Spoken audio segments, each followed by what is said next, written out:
কি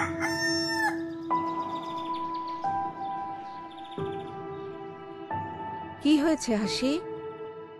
দাদি, আমার কাল রাত থেকে আবারও ডায়রিয়া হচ্ছে, পেটে অনেক ব্যথা, আজকে আবার অঙ্ক পরীক্ষা, আমি কিভাবে স্কুলে যাব?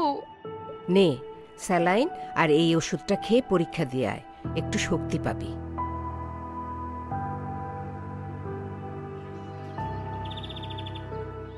বাসায় কিছু হয়েছে চাচি? আপনার চেহারা এত মলিন দেখাচ্ছে কেন? আমার নাতনিটার আবার ডায়রিয়া হয়েছে। এত ঘন ঘন অসুস্থ হলে, স্কুলে যেতে না পারলে কিভাবে ও গ্রামের প্রথম নারী ডাক্তার হওয়ার স্বপ্ন পূরণ করবে? আমার মনে হয় সব কাজে বাসার পাশের পুকুরের পানি ব্যবহার করি বলেই মেয়েটা বারবার অসুস্থ হয়। আয় রোজগারও তো এমন বেশি না যে বাসার নষ্ট টিউবওয়েলটা মেরামত করব।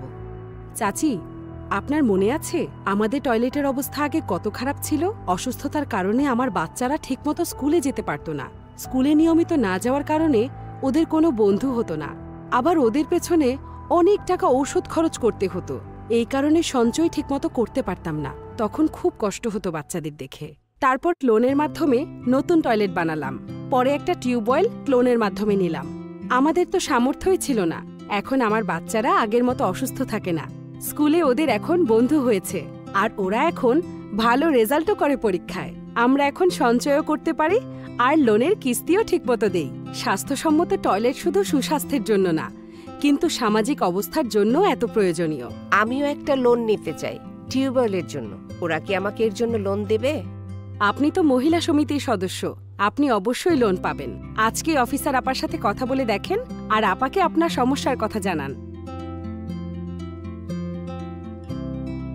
আপা, আমাদের টিউবওয়েলটা অনেক দিন যাবত নষ্ট হয়ে আছে। পাশের পুকুর থেকেই গোসল, রান্না, খাওয়ার পানি নিয়ে আসি। আমার মনে হয় এই কারণেই নাতনিটা প্রায় সময় ডায়রিয়ায় আক্রান্ত থাকে। আমরা কি এটা মেরামত করার জন্য লোন পাবো? আমরা নতুন টিউবওয়েল স্থাপন ও মেরামতের জন্য লোন দিয়ে থাকি।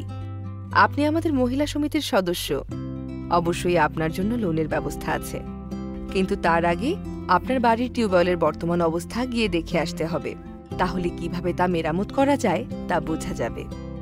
জি অবশ্যই, চলুন। আপনি কালকে আমাদের অফিসে আসুন, আমি আপনাকে কালকে সব বুঝিয়ে দেব।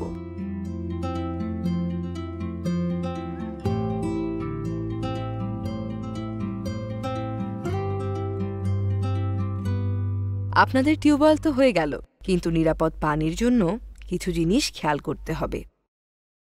নিরাপদ পানি পেতে করণীয়: টিউবওয়েলের পানি আর্সেনিক মুক্ত কিনা পরীক্ষা করুন। টয়লেট থেকে 10 ফুট দূরত্বে টিউবওয়েল স্থাপন করুন। জলাবদ্ধতা রোধ করতে ড্রেনের ব্যবস্থা রাখুন। টিউবওয়েলের পাটাতন ও আশপাশ নিয়মিত পরিষ্কার রাখুন। টিউবওয়েলের উপরে শেড দিন, যেন ময়লা আবর্জনা পানিতে মিশতে না পারে। জি আপা, আমরা এই সকল বিষয়ে সচেতন থাকব। দেখ হাসি, কি সুন্দর আমাদের নিজেদের টিউবওয়েল। হ্যাঁ দাদি, এখন কষ্ট করে মা আর তোমাকে পুকুর থেকে পানি আনতে হবে না। আমারও অস্বাস্থ্যকর পানি পানের জন্য শরীর খারাপ করবে না। পুরাতন টিউবওয়েল মেরামত আর নতুন পানির ফিল্টার থাকার কারণে আমরা সব সময় বিশুদ্ধ পানি পান করতে পারি। আমি এখন নিয়মিত স্কুলে যেতে পারবো আর মন দিয়ে পড়াশোনা করে ডাক্তার হওয়ার স্বপ্ন পূরণ করব। তুই ঠিক পারবি, আমি জানি।